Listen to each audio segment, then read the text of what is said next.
If you're a runner and you primarily train squats, deadlifts, lunges, and step-ups for your leg training, you're going to want to watch this video. Hi, I'm Catherine. I'm the personal trainer and running coach at Kathletics. Here at Kathletics, we're all about meeting you where you are in your fitness so you can approach hybrid training in a sustainable way. If you're a runner who runs both on the road or the trails or one or the other, you need to be training more than just in the sagittal plane. So the sagittal plane is when you're walking, you're constantly moving forward.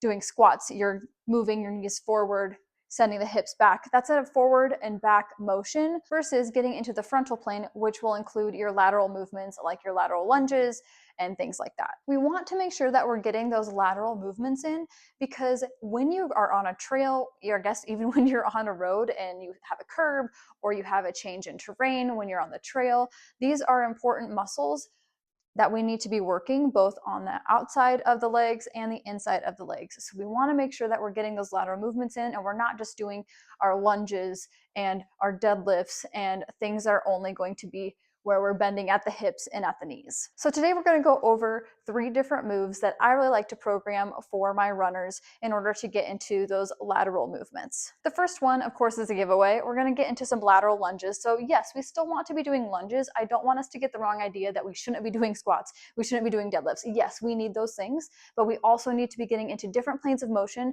so our body can be readily available for those changes in terrain, changes in movement, changes in direction, and not just moving forward and backward. So first thing we're going to get into is that lateral lunge. So you start with your feet together, stepping out, and then pressing back in. Now this is an exercise that you can easily add dumbbells, kettlebells, barbell, a sandbag, any type of weight or resistance to this exercise. I really like the lateral lunge because you can have different variations with it. If the stepping out is too much impact for you right now, you can start off with a wide stance and then alternate here, and this is going to give you less impact. You can also change the angle of your toes to better accommodate, say if you sometimes have something wonky with your knee, or if something feels better for your hips to have different toe angles, you can shift that around. There isn't one perfect form where your toes have to be forward or they have to be angled out at a certain angle. You can maneuver your form and change your positioning in order to accommodate you and continue to meet you where you're at in your fitness. The second one we're going to get over is a plyometric version of the lateral lunge. So we're going to get into skaters. So you want to be hopping from side to side. And now this is another one that you can do by adding resistance. You can add resistance by having a band looped laterally. You're going to have it around your midsection. And then when you hop to the side, you're going to have additional resistance. So for hopping here, I'm going to have resistance. Hopping here, this is going to work further into that stability of the outer side of my leg. Another way you can add resistance is by holding a dumbbell, a kettlebell, or a medicine ball, a slam ball like this one, and you're going to hold it right in front of you as you hop side to side.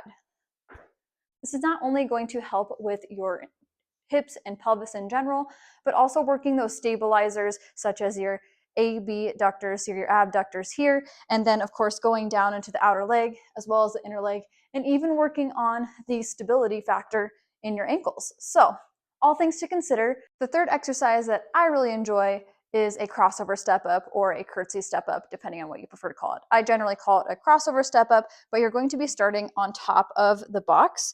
You can hold on to the squat rack, or if you have it up against a post or something like that, that's totally fine because we're going to be focusing on that outer leg, the stretch in the glute and down the leg. So we want to keep the knee in line with those second and third toes, reaching down and then coming back up again using that outer side. This is really going to help with hip stability, especially when it comes to running. Again, this is one of my favorite exercises, not only for myself, but also to program for some of my running athletes, because there are many ways that you can load it as well as increase the range of motion. So of course, with the box, I can increase the range of motion, bringing it up to the 20-inch side and so forth. You can also add weight to it, so holding weight on the outside. Here, if I had it in my right hand, and then come down. And this just adds a little bit more of an opportunity for hypertrophy, strength, and stability. All things that we want as a runner, all things that are important as a human being.